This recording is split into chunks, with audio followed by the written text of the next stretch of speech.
Target 7 investigation revealed the police department hired a felon, a man convicted years ago. Now, he worked for APD from April to the end of last year. We uncovered a paper trail showing how the department learned about his past, but he didn't leave the position until Target 7 started asking questions. The man in these pictures is a felon. Convictions in California, Texas, and Illinois. The charges? Forgery, misuse of a credit card, and robbery. And here's another picture of the same man. This one's not a mugshot, though. This picture was on Amir Chappell's identification badge when he worked for APD. How did this slip through the cracks? You're the police department. The Albuquerque Police Department hired Amir Chappell, a man convicted 3 times in 3 states. He was a high-level, management-level civilian employee of the police department. Sean Willoughby represents the Police Officers Union and explains when Amir Chappell worked for APD, his job was important. He made sure APD was following the rules. He was a liaison between the Department of Justice and APD.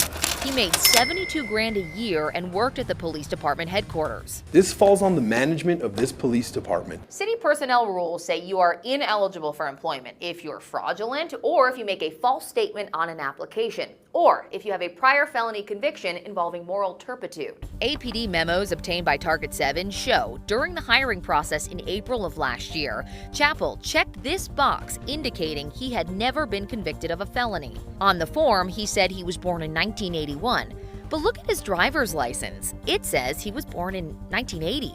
And a memo from investigators says Chappell didn't use his own social security number on a document used for a background check.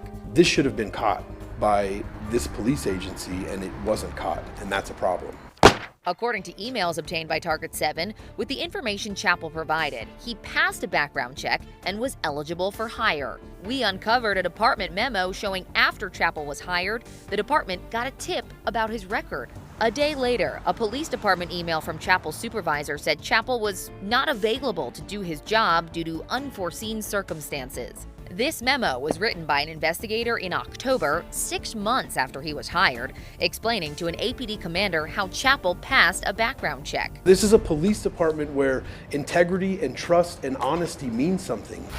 Emails show Chappell returned to work October 14th, 7 days after a previous email said he was not available. But things changed when Target 7 started asking questions. Target 7 submitted an open records request for Chappell's employment records. We got those documents December 9th, and according to a police department email, that's the day Chappell resigned from APD. Hi, Amir? Target 7's investigative producer went to talk to Chappell. I want to talk to you a little bit about why you left APD. He insisted he didn't do anything wrong. He said legally he didn't think he needed to check the box indicating he was a felon because the convictions were so old. His felony convictions happened in 2002, 2003, and 2007. I didn't lie, but I can talk to you.